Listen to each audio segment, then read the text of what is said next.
I don't really know how to start this. I've never really done anything like this, but I just need this off my chest.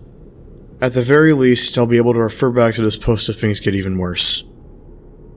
I've been rooming with a good friend of mine for over a year now. I met Mark online. We were playing Team Fortress 2. It's an old class shooter with a pretty big fan base. This game had a very communal feeling, made you feel like you were really a part of something, you know? I heard it kinda went downhill in the last couple of years, but I haven't played it in a while.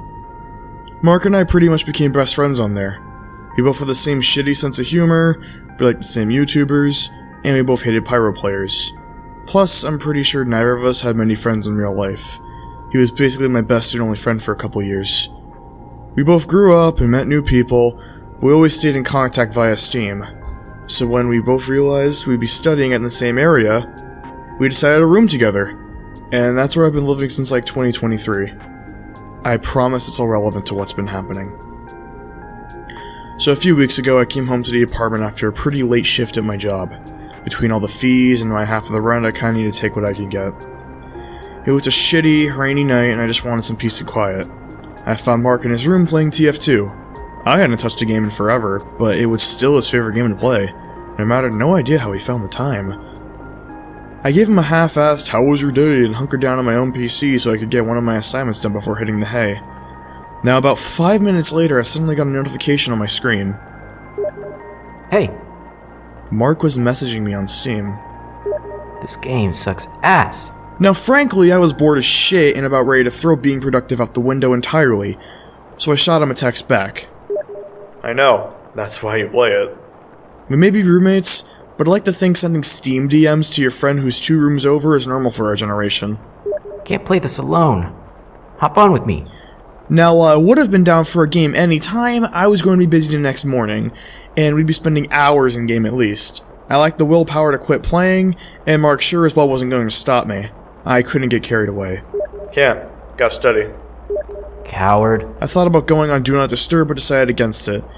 You can guess how that went. My teammates are boring as fuck. Just join another game. But I like this map. Then look for a game running it. Suffice to say, I got carried away. Just let me in this round first. Go get him, Tiger. I tabbed back into my assignment, ready to ignore Mark if I had to. We've had this exact same situation enough times already. WTF? I ignored him. This game is so dead, man. I ignored him. There's a bunch of guys in Red's face. I ignored him. They aren't even fighting. I ignored him. I killed him, lol. I was going to keep ignoring the DMs, but I caved when I saw him send me a screenshot as well. I showed a taunting Mark standing on a pile of exploded enemies. He was playing his main, Soldier, who was making an L on his forehead. I was staring at the image for a long time before I noticed it. Who's that scout? What? In the background. It took him a while to respond. I was about to get back to my assignment when I saw him typing. Oh yeah, lol. Oh, he's just staring at me, wait. It took him a bit to respond again. I didn't think about tapping out this time. He ran away when I walked up to him. You gotta kill him, man. Yeah. With that, I figured I could finally get my work done and go to sleep. I didn't think there was anything wrong. Who would? All of that was perfectly normal for TF2 as far as I remembered. I decided I'd join Mark on the game when we were both free for the next weekend. I'll be on in a minute. You promise? I let him wait while I honed to finally finish my assignment. I was almost done for the night when I saw his username pop up again. I killed the scout. I barely registered his constant updates as I typed. No one's responding to my messages anymore. I ignored him again. I can't look away from my screen. I ignored him.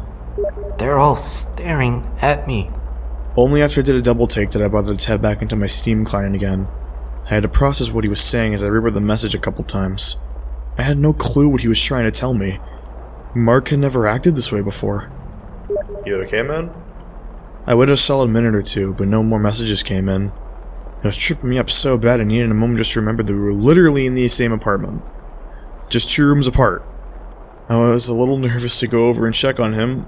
I think I expected him to be joking, and to laugh at me when I actually bothered to come over. But the way he was talking had genuinely unnerved me. The rain was coming down pretty hard when I crossed our living room to knock on his door. Roommate etiquette, of course. Hey, Mark, you all good in there? I gave him a moment, but there wasn't any response. I wasn't going to intrude on him like that. Maybe he was focused on the game with headphones on. I was this close to leaving him be when, just to make sure, I put my ear onto the wooden door and held my breath, listening for movement. But Mark wasn't moving.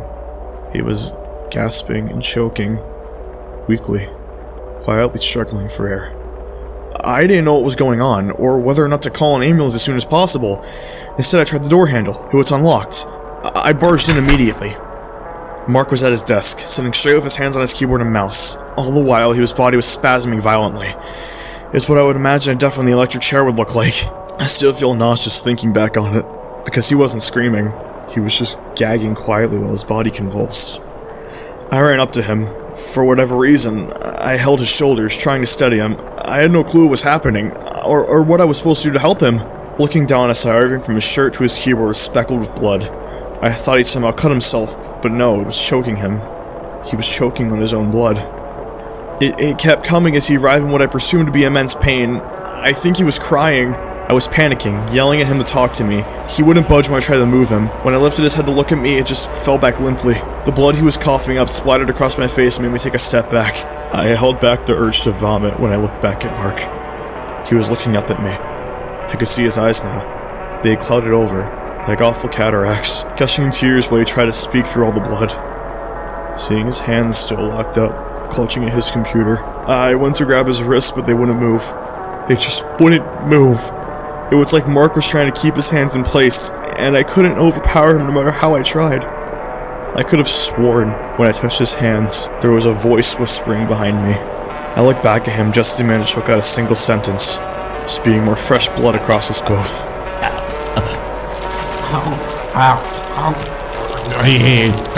He gasped one more time, and then his body went limp, his milky eyes staring into the empty space behind me. I immediately went to grab my phone, but something caught my eye. This whole time, I hadn't once looked at his computer screen.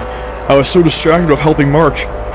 I expected to see the game he'd been playing all night, or the Steam DMs he'd be sending me, but instead I saw a pale pair of eyes, maniacally wide open and pressed up against the screen, almost seeming to stare at Mark's unmoving body. My mind was playing catch-up for a second or two. I didn't move, and I was holding my breath, trying to make sense of it. I only broke out of my trance when the eyes seemed to shift and look at me. I sped out of the room and dialed 911. By the time I entered that room again, Mark's PC was dead. The ambulance came in pretty quickly. I couldn't help them much. I didn't know what happened to Mark. I didn't know about his medical history, and I was still frantically scrubbing his blood off my clothes. I got in contact with his parents and tried to calm down. I took the day off after that.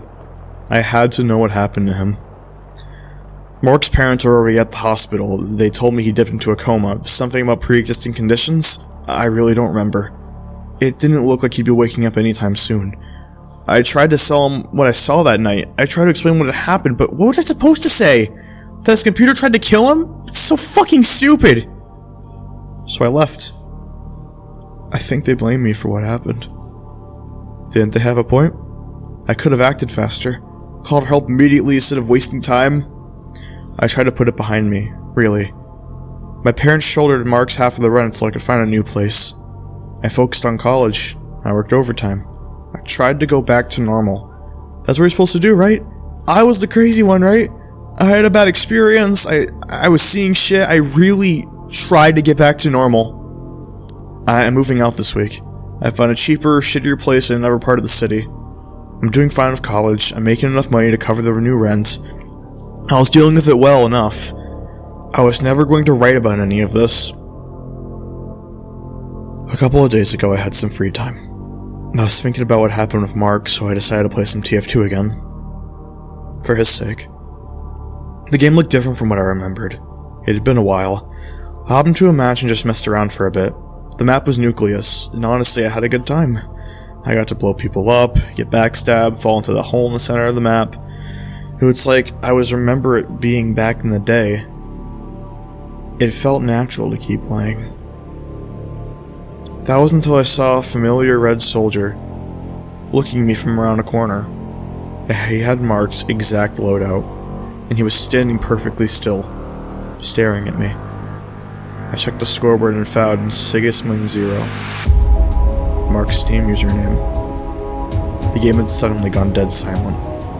It was like I was seeing a ghost. I knew the real Mark was unconscious in a hospital bed, so who was this? The player in front of me somehow reached out his hand, as if he wanted me to take it, and I swear, I saw him smile at me.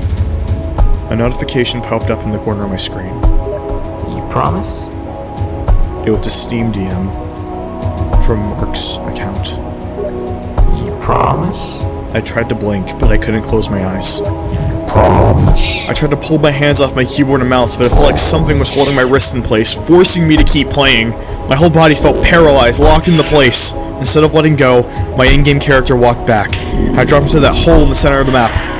There was a painful crunch that I felt in the back of my neck as my character died. I felt the grip of my body release for just a second, and I immediately left the server, closed the game, and shut down my computer.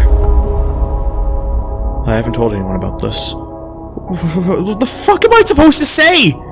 Someone's impersonating my dead friend in a video game? It's not just that. Every time I open Steam, I get flooded with these messages. Things Mark said to me before, constantly on loop. I think it's trying to get me to play the game again. I've had dreams about him. I hear Mark shouting, screaming for help, but I can't get to him, as someone is laughing the whole time. Sometimes when I'm alone, I see it in the corner of my eye, but when I look, there's nothing there. This is why I'm posting this. I don't know what I'm supposed to do. I don't want any of this to happen, and no one is going to believe me. If you know anything about this, please reach out. I can hear someone whispering. The voice sounds like Mark, but the words don't belong to him.